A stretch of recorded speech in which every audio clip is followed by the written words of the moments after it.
Hey, it's Nikki or Beach with My Babies. I thought I'd update you on kind of what's going on with the plastic surgery voyage and adventure. So I have a appointment this morning to do the of like another meeting, kind of a clarification meeting with my surgeon, and I thought it would be important for me to tell you guys kind of what's been going on for the last week as far as me making a decision, and the questions that I'm going to be asking my plastic surgeon today that have kind of come up from me trying to decide what procedure to do. So to update you as far as the last week, just to review again, I was deciding between the paniculectomy, which is the removal of just skin and fat from my lower abdomen, the abdominoplasty, which is the tummy tuck, which is the upper and lower abdominals, plus the reconnection of my abdominal wall, which is separated from childbirth. And and or working thinking about the lower body lift, which would remove do everything that the tummy tuck would do, and then also remove extra skin on my hips and above my butt. It basically lifts the butt a little bit, and it removes all of the extra skin and fat that's accumulated, pretty much like a spare tire, like the spare tire kind of thing. So after doing a little bit of research, I've decided that basically I'm deciding between the abdominoplasty, the tummy tuck, or the lower body lift. I'm not going to be doing the paniculectomy. And my reasons for this is that I do trust my surgeon. I know that I'm in really good hands. The surgeon specializes in plastic surgery after weight loss. So and I'm very confident with him. He's also a personal friend of my primary care physician. So it wasn't so much a lack of his skills or anything like that. It was so more of paniculectomy is considered a medical procedure. It is not a cosmetic procedure. Therefore, priorities are not put on making sure that that everything looks kind of natural and normal. I mean, obviously they work as hard as they can to make it look as natural and normal as possible. Otherwise, I wouldn't trust that surgeon farther than you could throw him.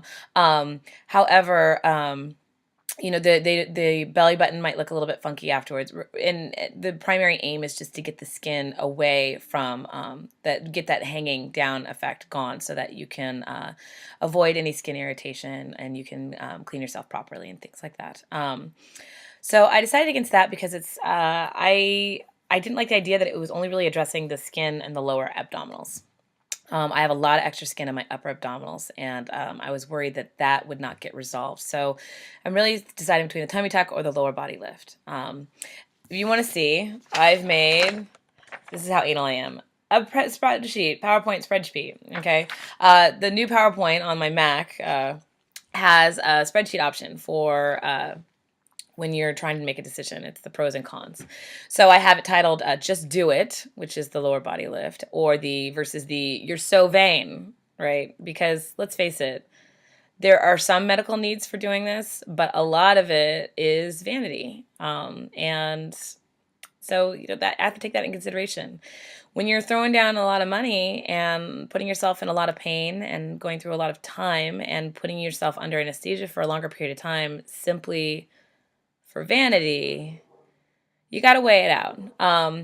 Not to say, and this is part of my weighing it out right now, actually, the lower body lift is winning on my list. So I know it sounds like I'm going the opposite direction, but it's because there's that quality of life that has to do also with your own self-esteem, your own outlook, your own comfort in your own skin.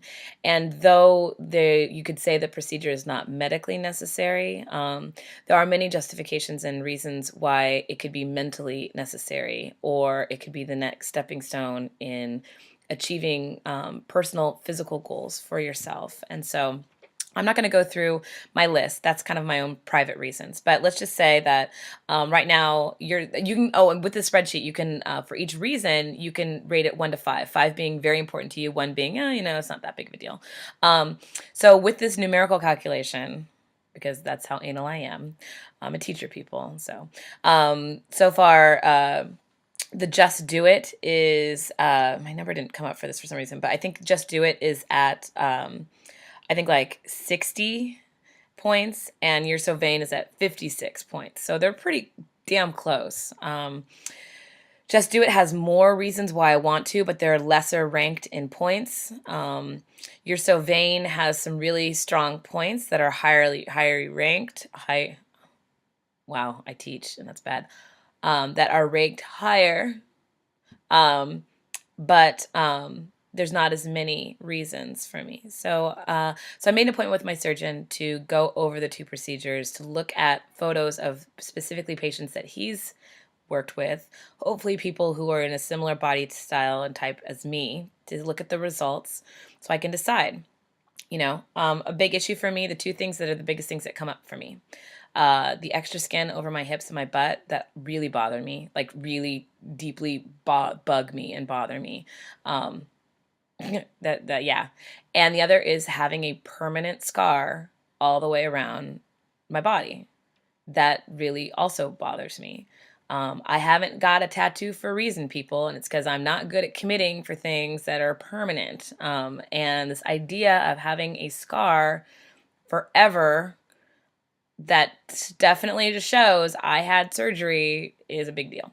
Anyway, so I'll let you know, I'll update you what happens after the surgeon. But these are the 16 questions that I'm going to be asking the surgeon. Yes, there's 16. But I think they're good questions to ask a plastic surgeon. So I'm going to share these with you, and then I will just reference the questions when I get back on what the answers were. But my list. Number 1, why is this procedure the best for me rather than a similar one? I only got presented with these 3 options. I know there's a lot of options out there regarding plastic surgery, so I'm curious. 2, how long will the procedure take? This is important because this is how long I'm going to be under general anesthesia. The longer you're under general anesthesia, the more risk for complications, so that's an important question. So how frequently do you perform this procedure? My doctor trusts my surgeon, the patients trust the surgeon, but like, I'm just curious as to what the history is with this particular procedure and this particular surgeon. Do you have any patients who are surgeons? It's kind of like going to a hairdresser with bad hair, right? Like, you want to know that they know what they're doing, right? And if surgeons are going, it's also like if you're going to an ethnic restaurant. If most people who are of that ethnicity eat at the restaurant, the food's probably pretty good, right? But if the restaurant's filled with a bunch of people who probably don't know what the food should taste like, So anyway, so how many patients do you have that are surgeons? Just curious. If you were unavailable on the day of surgery, who would perform it? That's pretty important.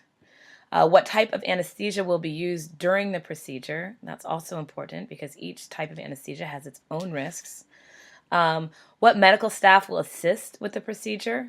I go to a educational institution hospital, so, how many students are going to be in the room? Will a student be performing? Will there be a resident performing, or will it actually be the surgeon that I'm talking with?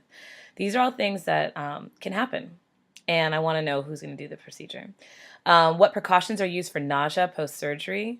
I can only imagine that with a cut all the way around my body, barfing is going to suck. So, and I know I get really sick after anesthesia. So I want to know what's going to keep me from hurling in that little petri dish thing. Anyway, I don't like barfing either. What are the risks associated with the procedure? Okay. How much physical pain can I expect from the procedure? Now, this is obviously based on people's perceptions of pain. He can probably only give me a guesstimate on this, but it would be interesting to hear. What are the possible side effects associated with this procedure? How can I lower my risk of scarring? What can you do to lower my risk of scarring? When can I resume my exercise regimen? How long will the benefits of surgery last? I think that's pretty important if you're investing a bunch of money in it, you know. What is a realistic expectation regarding the outcome of my surgery? And then if the procedure takes less time than estimated, does the cost change? So those are the things that I want to ask and I need to get clarification on.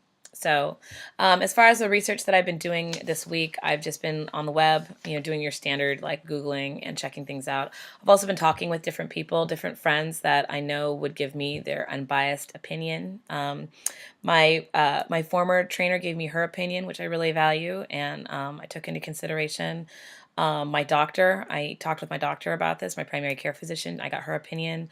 I have a friend who's a plastic surgeon in Newfoundland, and he performs the peniculectomy as well as the abdominoplasty, and I inquired about his opinion. He hasn't seen me in a really long time, which kind of makes me sad because he's a good buddy. But Yeah, I wanted an unbiased surgeon's view. I mean, I'm not unbiased. I guess it's totally biased, but I wanted a surgeon's, opinion on it. Um, who knew me. I also asked a couple people who would be getting this surgery in the future, and to get their opinion on, like, when they're at this road, what path will they take, as well as I asked somebody who is just back from getting an inner thigh lift and a tummy tuck and breast augmentation from after weight loss. And I was talking to her a little bit about what her experiences are and if she regretted anything or wish she had done something or not done something, etc. So anyway, I will meet with my surgeon and I will update you guys when I hear more. So anyway, have a good, what is it, Thursday? Almost Friday. Talk to you later. Bye-bye.